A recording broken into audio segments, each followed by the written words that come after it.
तस्मात् व्योमादि नाम अप्रत्यक्षत्व साधन पराणाम अनुमानानाम तत्प्रतीति अन्यथानुपत्ति प्रसूतार्थापत्ति बाधित विषयत्वात् सिद्धम अप्रामाण्यम। इसलिए जो नैयायिक लोग जो अनुमान करते हैं आकाश काल और दिक् अप्रत्यक्ष है, इसलिए तस्मात् व्योमादि नाम आकाश काल दिश है ना, आकाश काल और दिशा इनके अप्रत्यक्षत्व साधन पराणाम अनुमान, इनको अप्रत्यक्ष करने वाले जो अनुमान उन लोगों ने प्रस्तुत किया था वह सब अनुमान अप्रामाणिक साबित हो गया। क्यों? क्योंकि तत्प्रतीति अन्यथानुपत्ति प्रसूतार्थापतिबाधित विषयत्वात्, क्योंकि आकाश आदियों की जो प्रत्यक्षत्व की तत्प्रतीति बने प्रत्यक्षत्व की प्रतीति जो आबाल सबको हो रहा है, इस प्रतीति का अन्यथानुपत्ति के वजह से अर्थापति प्रमाण क्या कर देता है, अनुमानों को बाधित कर देता है। अब इनका लक्षण करते तत्र आकाश विभुरपि घटादि उपाधिवशात घटाकाश आदि उपदेश लभते। वह आकाश व्यापक विभू होने के बावजूद भी घटादि उपाधियों की वजह से घटाकाश पटाकाश पटाकाश इत्यादि शब्दों व्यवहार में प्रयोग हो जाता है, तार्श व्यवहार को प्राप्त हो जाता है आकाश। और कर्णशस्कुल्य उपाधि वशेन श्रोतेन्द्रोपदेश लभते। इसी प्रकार कर्णशस्कुली रूपी उपाधि के वजह से उस आकाश को श्रोतेन्द्र नाम से भी हम लोग व्यवहार करते हैं। इसी प्रकार कालस्यापि विभुत्वे अपि, काल भी विभु होने के बावजूद भी उपाधि वशात औपाधि को व्यवहार वस्ती, उपाधि के वजह से उनका औपाधिक व्यवहार माना जाता है।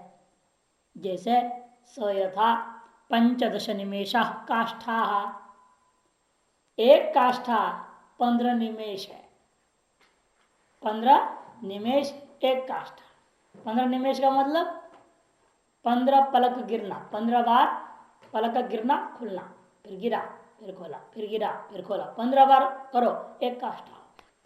विशेष जल्दी नहीं करने का, जो सामान्य रूपेण होता है स्वाभाविक फिर तो हो गया, सारे व्यवस्था बिगड़ेगा और कोई जाम से यूं रहेगा, फिर ये करेगा 1 मिनट में एक बार, तो 15 मिनट के काष्ठा हो जाएगा। इसे जल्दबाजी भी नहीं, स्वाभाविक। जैसे उसमें क्या न मात्रा का लक्षण व्याकरण में, एक मात्रा द्विमात्रा त्रिमात्रा, क्या लक्षण किया था वहां? कालेन यावता पानी ही पर्येति जान मंडले सा मात्रा कवि प्रोक्ता ह्रस्व दीर्घ प्लुतेमता। जितने समय से बात करते करते गपशप करते करते शास्त्रार्थ करते करते बिना क्रोध आदि आवेश का, बिना कोई उद्वेग का, हाथ घुमाते घुमाते गपशप करते कि नहीं करते हैं? ये घुमाने में जितना टाइम लगता है एक राउंड मारने में, उतने टाइम एक मात्रा है। ऋषि लोगों की कल्पना है, ये वाचस्पति प्रातिशाख्य में लिखा हो। इस प्रकार से घूमते घुमा, पहले जमाने में, आजकल भी लोग गप मारते घूमते घुमाते हैं ना, हाथ बात करते करते ऐसे ही स्वाभाविक। कोई पैर हिलाने की आदत वाला होता है, जब बातें करता है पैर हिलाते रहता है, दोनों पैर, है ना, यूं करते रहते, किसकी अलग अलग आदत होती है। तो काल से विभुत्वे औपाधि अवसाद औपाधि को व्यवहार अस्ति स यथा 15 निमेषा काष्ठा ताविस्त्रिशता। काष्ठा का नाम एक मुहूर्त होता है। 30 काष्ठा, 30 त्रिशता मैंने 30 काष्ठा एक मुहूर्त हो गया। एक मुहूर्त में अंग्रेजी के हिसाब से 48 मिनट होता है। 48 मिनट एक मुहूर्त। 33 और वो 30 मुहूर्त एक 24 घंटा हो गया। उनका 30 मुहूर्त ले लो, 33 अहोरात्र। वह 30 जो आपका मुहूर्त है वो एक अहोरात्र हो गया। 30 मुहूर्त से 24 घंटा बन जाता है। 48 मिनट को 30 गुणा कर दो, कितना हो गया? 24 घंटा हो जाता है। तो पौन घंटा हो गया ना, लगभग पौन घंटा से 3 मिनट ज्यादा, 48 मिनट का मतलब 23 तावत फिर मासा और 30 अहोरात्र, 30 अहोरात्र में 30 दिन एक महीना हो गया। तैर द्वादश भी संवत्सर और 12 महीनों से 1 संवत्सर हो गया। तैश्च क्रमेण युगाद, और इस प्रकार से फिर 4,32,000 वर्ष हो जाए, एक कलयुग हो गया। इस प्रकार से युगादि का करना महाकाल तक लेना। एवं दिशोपि पूर्व अपराधि उपाधि वशाद व्यवहार द्रष्टव्य, इसी प्रकार दिशा में भी पूर्वत्व व्यवहार अपरत्व व्यवहार, जितने व्यवहार हो रहा है वो भी उपाधि की वजह से ही समझना। मेरु सन्निहिता आदि सा उदीची, मेरु पर्वत की ओर जो दिशा है उसको उत्तर कहा जाता है। तद विपरीतया दिशा अवाची दक्षिण। उदयाचल सन्निहिता आदि सा प्राची, उदयाचल की ओर जो दिशा मानी जाती है उसका नाम पूर्व होता है। अस्ताचल परायादिक सा प्रतीची, पश्चिम हो गया। अस्ताचल की ओर जो दिशा है वो पश्चिम है, प्रतीची। मेरु के सन्निहित जो दिशा है वो उदीची कहा जाता है। उदयाचल की ओर सन्निहित जो दिशा है वो प्रतीची, प्राची पूर्व, उदयाचल। उदयाचल का मतलब क्या होता है? जब सूर्य का उदय लेना, तो उदयाचल नाम का राज्य नहीं है उत्तरांचल जैसे। उदयाचल सन्निहिता यादिक सा प्राची, अस्ताचल सन्निहिता यादिक सा प्रतीची हो गया पूर्व पश्चिम। मेरु सन्निहिता यादिक सा उदीची मन उत्तर, तद विपरीता अवाची मन दक्षिण। प्राची, प्रतीची, उदीची, अवाची, इस प्रकार से दिशाओं का हो गया।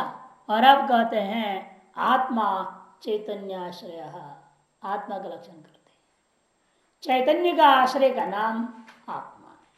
सच मानस प्रत्यक्ष गम्य, और वह आत्मा मानस प्रत्यक्ष का विषय होता है। अत्र प्राभाकरा तावत इदम अहम, थोड़ा यहां छपने में गलती छपी है, इदहम हो गया, इदहमम इदहमम, तो मौ पूरी इधर आनी चाहिए, हा के ऊपर बिंदी है ना।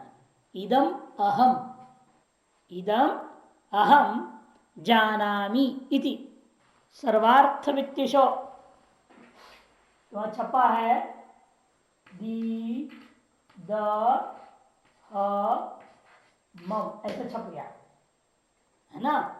ये होना चाहिए दी द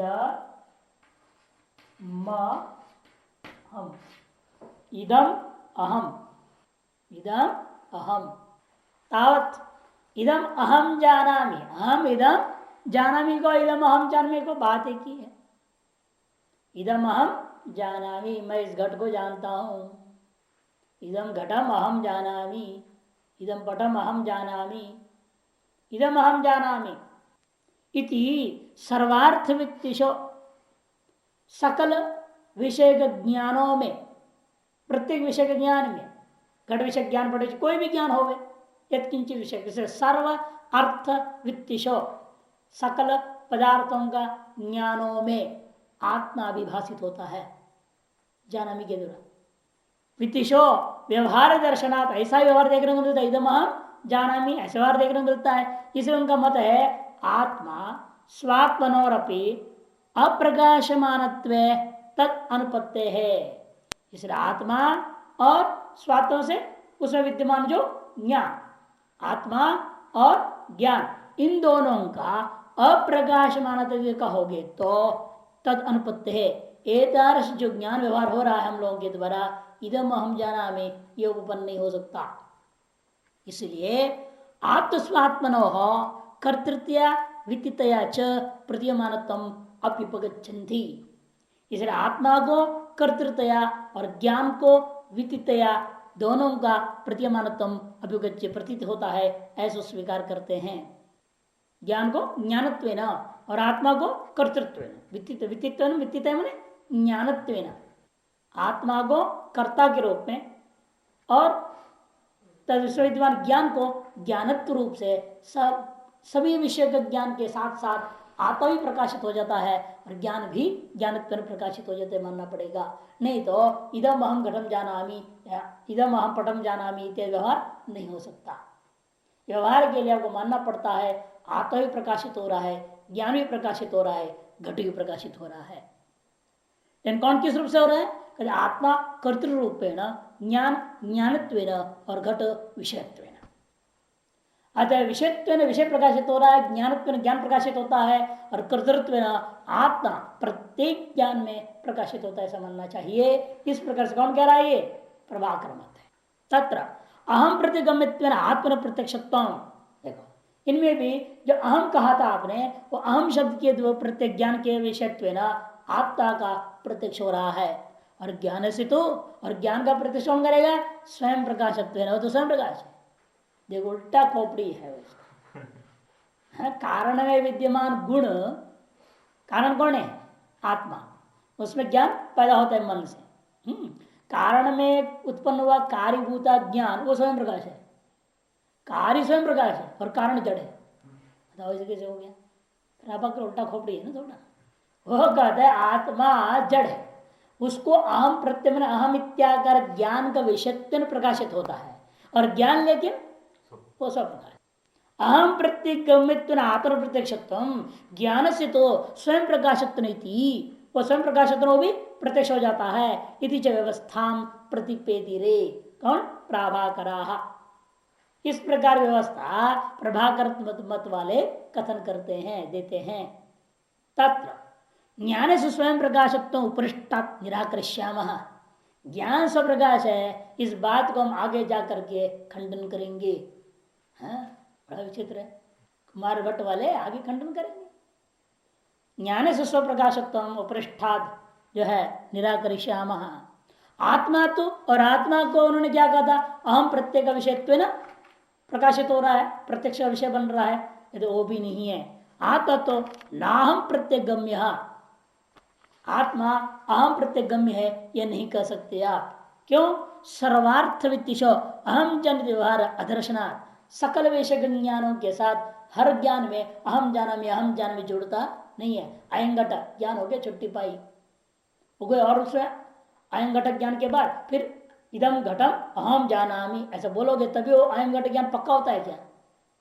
नहीं तो हम एक वाक्य बोलेंगे, उसे आपको मन में दोहराना पड़ेगा। इस वाक्य को मैंने जान लिया, हम जानामि, ऐसे हर वाक्य के साथ आप लोग बोलते हो। हम बोलते जा रहे धड़ाधड़ और आप सुनते जा रहे हो, कहीं हाँ ये हम जानामि हो ही नहीं रहा। फिर भी ज्ञान हो रहा है कि नहीं हो रहा है आपको विषय का? सर्वानुभव सिद्ध है कि जो कोई भी ज्ञान होता है उसके साथ अहम जानामि जोड़ना कोई जरूरी नहीं होता। यद पुनरत्र शालिखनाथ कथितम, और जो प्रभाकर के चेड़ा शालिकनाथ मिश्र जो उनने कहा है, दोनों के चेड़े मिश्र ही हुए हैं। कुमारभट्ट की परंपरा में चेड़ा कौन है? पार्थसार्थ मिश्र। कई बार पहले बोल चुका हूं, पार्थसार्थ मिश्र भाट्ट दीपिका, और शालिकनाथ मिश्र प्रपंच प्रकरण पंचिका, इनका ग्रंथ है प्रकरण पंचिका। प्रपम लिखा है ना यहाँ पे पंक्ति दे करके, प्रपम अवश्यंच ज्ञात अवभाष जय अवभाष अनुवर्तते इत्यास्थेयम अन्यथा स्वप्रवेद्य और अनतिशय स्यात्। ऐसा प्रण पंचकार शालकनाथ मिश्र प्रभाकर का चेड़ा कहते हैं। अवश्य ही ज्ञाता का भी अवभाष मानना चाहिए, उनका कहना है। ज्ञाता माने आत्मा, आत्मा का भी अवभाष हर एक ज्ञ अवभाषों में माननी चाहिए। माने विषयाभास, विषय के अवभाष में, अवभाष में ज्ञान, हर एक विषय का ज्ञान के साथ साथ उस ज्ञाता आत्मा का भी ज्ञान मानना चाहिए। ज्ञातृभाषो ज्ञाभाषेषु अवश्यम अनुवर्तते इति आस्थेयम, ऐसी आस्था अवश्य करनी चाहिए। अन्यथा नहीं तो अपना ज्ञान और दूसरे के ज्ञान में अंतर क्या रह जाता है? स्व पर वेद्य और अनतिशय स्यात्। ज्ञान तब उनके सिद्धांत स्वपर वेद्य, मैंने हमने जो घट को जाना, आपने जो घट को जाना, दोनों में क्या अंतर रह जाता है? दोनों में कोई अंतर नहीं रहेगा। अंतर इसलिए पड़ जाता है, आप कहते हो उसको मैंने इसको ऐसे जाना, और एक कहते मैंने उसको वैसे जाना, अलग अलग तरीके से जान लेते हो तो भेद हो जाता है। इसीलिए हर एक ज्ञान के साथ मैंने ऐसे जाना, ऐसा आप ग्रहण करते हो। इसे एक ही पाठ पढ़ाने वाला पढ़ा रहा है, 10 आदमी सुनने वाला 10 तरीके से अलग अलग बात ग्रहण कर लेता है। क्यों ग्रहण कर रहा है? क्योंकि अपनी अपनी बुद्धि से मैंने ऐसे जाना, उनका कहने का ऐसे आशय था, ऐसी भावना थी, ऐसा तात्पर्य था, ऐसा लक्ष्य था, ऐसे कुछ ना कुछ जोड़ करके आप उसको अपने तरीके से ग्रहण कर लेते हैं। बात एक है, 10 खोपड़ी 10 पकड़ता है।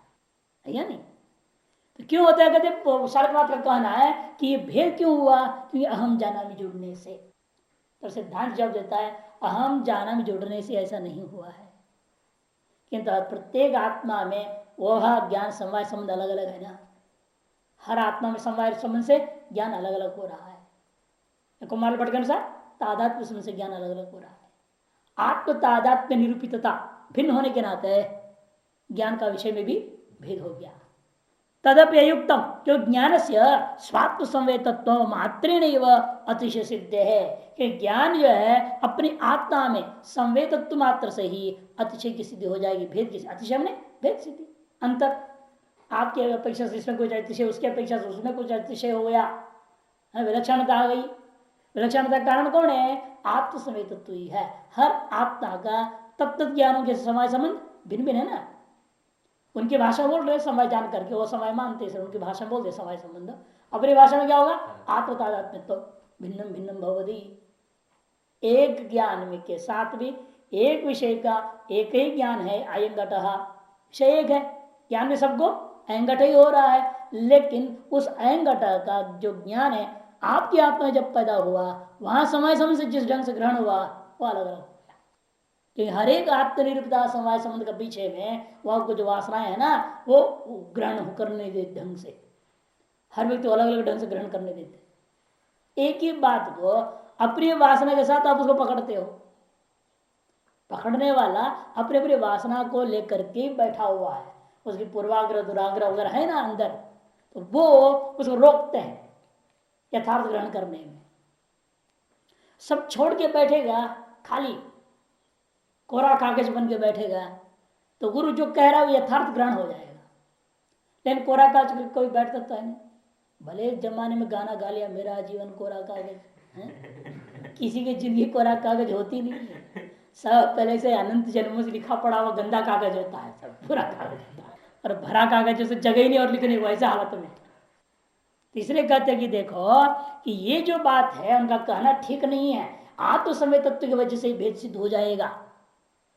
न च स्वात्म समय तत्व अवगम्यापि व्यवहारांगत्वम अस्ति इति न वचन। और वो जो स्वात्म समय तत्व ज्ञान अपने आत्मा में जो समय समय से रह रहा है वो भी उसे प्रकाशित हो जाएगा। घटम अहम समवाय न जानामि, हर एक ज्ञान में समवाय में भी जुड़ेगा क्या? कोई जानते हैं दुनिया में समवाय क्या चीज होती? जो शास्त्र पढ़ते वही लोग जानते हैं ना। पहले बार आप लोग भी सुने तो पता नहीं क्या समवाय क्या है, समझ में नहीं आती है या नहीं। समवाय सुन के ही आप लोगों को दिमाग खराब होता, पता नहीं क्या लाया क्या नहीं, कौन सा संबंध। हम तो ये जानते थे, हाँ मम्मी पापा का संबंध जानते हैं, ये कौन संबंध आ गया है कि नहीं।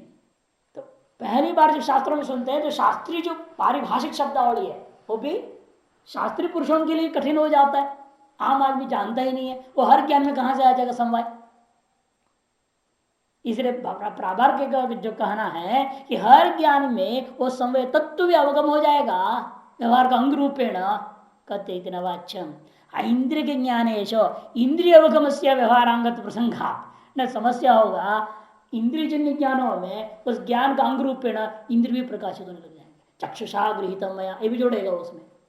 घटम अहम पश्याम चक्षुषा हुआ गया, इधम शब्द श्रुतम मया श्रोत्रेण। ऐसा कभी किसी को ज्ञान होता नहीं है, न इंद्रिय उसमें अंग रूपेण व्यवहार में आ जाते हैं। समझ गया वो आपने देखा है का मतलब आंख से देखा, और किसे कान से देखेगा क्या? अब बोलना जरूरी है कान से देखा है कि कान से देखा, किसे देखा तुमने? वो स्वतः सिद्ध है। देखने का मतलब आंख है, वहां दूसरे इंद्रिय का मतलब ही नहीं है, तो बोलने क्या जरूरत बनता है। इसी तरह से जैसे हर ज्ञान के साथ इंद्रिय जुड़ता नहीं है व्यवहार का अंग में, उसी प्रकार से हर ज्ञान के साथ समवाय या आत्मा इत्यादि जुड़ते नहीं है। केवल विषय का ज्ञान साफ साफ हो जाता है। इसीलिए प्रत्येक ज्ञान के साथ आत्मा भी प्रकाशित हुआ कर्तृत्व, ज्ञान हुआ ज्ञानत्व, विषय हुआ विषयत्व, समवाय भी अंग हुआ, इंद्रिया भी अंग हुए। ये सब बोलना बिल्कुल बकवास से प्रभाव करता। किंच इतना ही नहीं, अक्ष संबंधहीनात्मा स्वात्म प्रत्यक्षतार्थिन प्रत्यक्ष शब्द व्युत्पत्ति कथं कारम भवेद गुरो हो। प्रत्यक्षता आत्मा की प्रत्यक्षता मानता भी है वो, और कहता है वो प्रत्यक्ष कहता हुआ भी वो कहते वह किसी इंद्रिय से ग्रहण नहीं होता, भी बोल रहा है। बताओ कैसे विचित्र आदमी है। मन से भी ग्रहणता नहीं मानता। हर एक ज्ञान में कर्तृत्व न स्वतः आत्मा प्रकाशित हो जाता है, लेकिन आत्मा सब प्रकाश भी नहीं है। ऐसे बोलता है, वो समझ में नहीं आता कैसे बोल रहा है। आत्मा सब प्रकाश नहीं है, जड़ है, और किसी इंद्रिय से भी प्रकाशित नहीं हो रहा, मन से भी प्रकाशित नहीं हो रहा है, किंतु हर ज्ञान में वो कर्तृत्व ना भाषित हो जाता है। अरे कैसे भाषित हो जाएगा? अरे प्रत्यक्ष शब्द का मतलब ही क्या अर्थ है? अक्षम अक्षम प्रतीति प्रत्यक्षम, यही व्युत्पत्ति है। इसे उस प्रभाकर से पूछते हैं, जब कोई किसी भी इंद्रिय का जो विषय नहीं है, ऐसे विषयों में प्रत्यक्ष शब्द का व्यवहार कैसे करोगे तुम? अक्ष संबंध ही न, अक्ष माने इंद्रिया, किसी भी इंद्रिय के संबंध से रहित, अक्ष संबंधहीन है आपका आत्मा। और उसमें प्रत्यक्षतार्थिन, प्रत्यक्षता को चाहने वाले आप गुरु हो। मैं उनसे पूछता हूं, प्रत्यक्ष उत्पत्ति कथन कारम भवति, प्रत्यक्ष शब्द की उत्पत्ति आप कैसे करोगे बताओ? जिस वस्तु के साथ इंद्रिय का संबंधी न होता हो उस वस्तु को प्रत्यक्ष कहोगे, क्योंकि प्रत्यक्ष शब्द ही है अक्षम अक्षम प्रतीति प्रत्यक्षम, माने इंद्रिय इंद्रिय को लेकर के होने वाला जो विषय ज्ञान। तो उस माने इंद्रिय संबंध घट के साथ होने से अयं घट ज्ञान को हम प्रत्यक्ष ज्ञान कहते हैं। यदि इंद्रिय के साथ संबंध नहीं है वन्य के साथ, इसलिए हम क्या कहते हैं? अनुमान कह देते हैं उसको, वो अनुमिति ज्ञान है, प्रत्यक्ष नहीं शब्द हुआ। क्यों? इंद्रिय संबंध अनैन सदृशी मदिया गो, उसका उपमिति रखा हमने। क्यों? क्योंकि इंद्रिय का उस समय में गवय तो दिख रहा है पिंड, लेकिन गौ के साथ कोई संबंध नहीं किया। इंद्र संबंध अभाव, उसको हम प्रत्यक्ष नहीं बोला, हम उसका नाम रख दिए उपमिति। इसलिए कहते इंद्रिय संबंध जिस विषय के साथ हो और उस विषय को हम उस इंद्रिय के द्वारा ग्रहण कर रहे हैं, तो उस विषय ज्ञान का नाम प्रत्यक्ष रखा जाता है। यह प्रत्यक्ष शब्द की व्युत्पत्ति है, सर्वदर्शन स्वीकृत। लेकिन इस प्रभाकर से मैं पूछता हूं, तुम्हारे मत में प्रत्यक्ष क्या व्युत्पत्ति है भाई? जबकि आप आत्मा में प्रत्यक्ष का प्रयोग कर रहे हो आत्मज्ञान में, और फिर भी कह रहे हो क्या उस आत्मा के साथ किसी भी इंद्रिय का संबंध नहीं है, तो फिर प्रत्यक्ष कैसे व्यवहार हो गया? क्योंकि नियम क्या हुआ? जिस विषय के साथ इंद्रिय संबंध नहीं है वहां प्रत्यक्ष व्यवहार नहीं होना चाहिए। जब आत्मरूपी विषय के साथ इंद्रिय संबंध नहीं है, फिर आत्मा का प्रत्यक्ष कैसे होगा? और प्रत्यक्ष तक व्यवहार नहीं होना चाहिए। तस्मात् इसीलिए यथा दिगादिना पूर्वापराध प्रत्यानुमेयत्व भवतिरभिगम्यते तद्वत् आत्मनोपि अहम प्रत्यानुमिथ्यम बेहवयुक्तम अभिगंतुम। इसलिए आप प्रभाकरों को जैसा आकाश काल दिग्वात वगैरह प्रत्यक्ष नहीं होता, अनुमेय आप मानते हो, उसी प्रकार आत्मा भी आपके लिए क्या हो जाएगा? अहम प्रत्यानुमेय होने लग जाएगा। या पति खड़ा कर यथा दिगादिना पूर्व पराध प्रत्यय रूपी हेतुओं को लेकर के अनुमेय कहा आपने, भवद अभिगम्यते आपकी तरफ स्वीकार किया गया है। तद्दत उसी प्रकार से आत्मा का भी अनुमेय मानना पड़ेगा। अहम प्रत्यय विषय, अहम प्रत्यय विषयत्व न आत्मा भी आपके लिए अनुमेय हो जाएगा, ऐसा कहना ही आपके उचित बनेगा। न अक्ष सन्निकर्ष हीन से प्रत्यक्षत्म, क्योंकि संसार में सकल दर्शनकारों के द्वारा अक्ष सन्निकर्ष से रहित वस्तु का प्रत्यक्षता नहीं मानी गई है। अपिच स्वप्रकाश ज्ञानाश्रयत्वे आत्मना स्वप्रकाश अभिगम में सबसे बड़ा और विडंबना है, आप स्वप्रकाश आत्मा का अज्ञान का आश्रय आत्मा कह रहे हो और उसको जड़ कहते हो। स्वप्रकाश ज्ञान है और उसका आश्रय जड़ कैसे होगा? और ज्ञान की तरफ प्रकाश ही है। स्वप्रकाश ज्ञानाश्रयत्वे अपि, ज्ञान का आश्रय होने पर भी आत्मना स्वप्रकाश अनभ्युगम में आत्मा का स्वप्रकाशत्व न स्वीकार करने पर सबसे बड़ा आपत्ति क्या होता है मालूम है? वो दिखा रहे हैं। यदि आत्मा को स्वप्रकाश नहीं मानोगे तो घटवत वो भी जड़ हो गए ना। फिर ज्ञान के द्वारा जब घट को जानने के लिए, अयं घट ज्ञान उत्पन्न होने के लिए क्या करना पड़ता है? आपको बाहर के प्रकाश की जरूरत है ना। चक्षु से घट का संबंध होगा और उस घट का ज्ञान होगा, उसके लिए आलोक की जरूरत है या नहीं? उसी प्रकार से मन को आत्मा का संबंध कर लेने के बाद वो आत्मा में घटवत जड़ होने से कोई उनको अतिरिक्त प्रकाश की जरूरत है उसका ज्ञान पैदा करने के लिए। कि जब तक आत्मा मन का संबंध तो ज्ञान पैदा ही नहीं होगा ना। लेकिन संबंध कब होगा? जैसे चक्षु और घट के संबंध कब होगा? आलोक हो, है ना। एक बाह्य आलोक नामक साधन के बिना इंद्रिय का विषय के जड़ विषय के साथ संबंध होता नहीं। सब मन का भी, क्यों मन स्वप्रकाश नहीं है, जड़ है। आत्मा भी जड़ है, जैसे इंद्रिया जड़ है, घट भी जड़ है। इन दोनों का संबंध पैदा करने के लिए आपको एक प्रकाश की जरूरत है। सिर्फ मन और आत्मा दोनों को जोड़ने के लिए भी कोई प्रकाश की जरूरत पड़ेगी। और वो प्रकाश में के अधीन होकर मन आत्मा का जब संबंध होता है तब तो ज्ञान वह पैदा होगा। जो उत्पन्न ज्ञान वो सब प्रकाश होगा और वो फिर आत्मा घर को प्रकाशित कर लेगा। ये आपका मानने की प्रक्रिया करना पड़ेगा, मजबूर रहना। फिर वहां कोई बाह्य प्रकाश है क्या है? इसलिए कहते ज्ञान जन्य तत्प्रकाशस्य घट प्रकाशस्य इव प्रकारणांतर सापेक्षत्वम दुष्परिहरम एवं। ज्ञान जन्य तत्प्रकाशस्य घट प्रकाशस्य इव, क्योंकि आत्मा को स्वप्रकाश न मानने पर क्या समस्या होता है वो बता रहे हैं आपको। क्योंकि प्रश्न पूछेंगे उससे पहले, भाई ज्ञान स्वप्रकाश, ज्ञान के आश्रयभूत आत्मा को स्वप्रकाश स्वयं प्रकाश मानते हो या नहीं मानते हो? स्वप्रकाश मानते हो कि नहीं? तो कहेगा नहीं। तो अनभिज्ञ में ये सब प्रकाश नहीं स्वीकार करते हो तो आत्मा के ज्ञान में वैसे ही कारणांतर की अपेक्षा हो जाएगी। कारणांतर सापेक्षत्वम यथा घट प्रकाश सीव। आत्मा का प्रकाशन करने में, हमने आत्मा का ज्ञान उत्पन्न करने में हमें उसी प्रकार एक कारणांतर की अपेक्षा जरूरत पड़ जाएगा जैसे घट का प्रकाशन अर्थात घट का ज्ञान करने में हमने एक बाह्य आलोक की जरूरत है। उसके बिना इंद्रिय का साथ उसका संबंध ही नहीं होगा, ज्ञान ही पैदा नहीं होगा।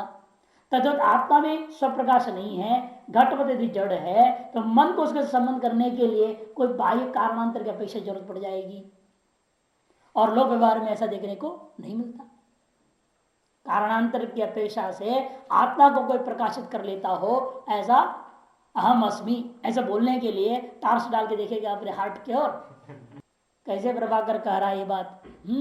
और यदि कहता है सब प्रकाश कर स्वीकार कर लेता है तो स्व सिद्धांत हानि हो जाएगा, अपसिद्धांत दोष हो गया। वगैरह सब प्रकाश अभ्युगमे सिद्धोराधांत विरोध, अपने सिद्धांता विरुद्ध बोल दिया। एक तरफ कह रहे हो आत्मा जड़ है और सब प्रकाश भी, जड़ और सब प्रकाश दोनों पर से विरोधी वस्तु है। यदि सब प्रकाश स्वीकार करता है स्व सिद्धांत त्याग रूपा अपसिद्धांत रूपा सिद्धांत विरोध दोष हो जाता है। यदि नहीं स्वीकार करेगा कारणांतर की अपेक्षा रह जाएगा तो आत्मा का विज्ञान होगा ही नहीं। फिर तो मन का संयोग नहीं होगा ना। कारणांतर सापेक्षी इंद्रिय संबंध होता है विषय के साथ। एक सामान्य हम देख रहे हैं, कोई भी इंद्रिय अपने विषय के संबंध करता है तो एक बाह्य कारणांतर की अपेक्षा रख रहा है या नहीं। अब वो कारणांतर के सहायता से, जैसे दृष्टांत में आलोक की सहायता से चक्षु घट के साथ संबंध किया, तब तक आपको बताना पड़ेगा ऐसे कोई भीतर में कारणांतर होगा जिसकी सहायता से मन आत्मा के साथ संबंध करेगा और आत्मा को प्रत्यक्ष करेगा। और ऐसे कोई कारणांतर सामग्री जो भीतर में हो वो चीज कोई आज तक वर्णन नहीं कर सका, अतएव यह तो संभव दोषग्रस्त हो गया। अतएव उसको क्या करना पड़ा, मजबूरी में स्वप्रकाश मानना पड़ेगा। स्वप्रकाश मानेगा तो स्व सिद्धांत का त्याग दोष आ गया, जो जड़त्व पक्ष है आपका वो भंग हो गया। स्वप्रकाश तक मतलब क्या, चेतन तो मान लिया। जब चेतन मान लिया तो जड़ और चेतन दोनों एक का धर्म कैसे हो जाएगा? फिर नहीं एक जैसे कहना पड़ेगा। मन संबंध हो गया तो चेतनता आ गई, मन हट गया तो जड़ हो गया, ऐसा आपत्ति आ जाएगा। अत्र प्रकाश रूप दहनादि आश्रयेषु काष्ठादिष्वपि दह्यमानस्य अंशस्य अंगारावस्थत्वेन प्रकाश रूपाद दहनाद अभिन्नत्वम। यहां पर एक बात कहना है, प्रकाश रूपा जो अग्नि आदि हैं इनके आश्रय कौन है? लकड़ी। वो तर्क दे सकते हैं अग्नि प्रकाश रूप है, इन अग्नि का आश्रय लकड़ी जड़ है ना, प्रकाश रूप तो है नहीं। उसी प्रकार ज्ञान प्रकाश रूप उसका आश्रय आत्मा है, जड़ है। कहने में क्या आपको समस्या हो रहा है? देखो कहां से कहा दिमाग लगाते हैं लोग, दार्शनिक लोग, खोपड़ी है ना। लेकिन उसके भी जवाब निकाल रहे हैं। कैसे? देखिए, दह्यमानस्य अंशस्य, उनमें भी क्या होता है, जलते जलते क्या हो गया, लकड़ी टुकड़े टुकड़े हो गया, एक अंगारा पड़ा हुआ है। दहीयमानस्य अंशस्य अंगार अवस्थत्वेन, अंगार की अवस्था को प्राप्त है। प्रकाश रूपात दहनाद अभिन्नतम, फिर वो जो लकड़ी का टुकड़ा है जो आप अंगारा नाम से तुम कह रहे हो, वो अग्नि से अभिन्न स्वरूप जड़ नहीं है। जड़ रह गया वो जब पूरा कोयला हो गया और कोयला लाल है, गरम जला रहा है, प्रकाश भी दे रहा है। और अब वो जो लकड़ी का एक हिस्सा जो कि अंगार नाम को प्राप्त हो रखा है, वो क्या है? अभी अग्नि से अत्यंत अभिन्न है।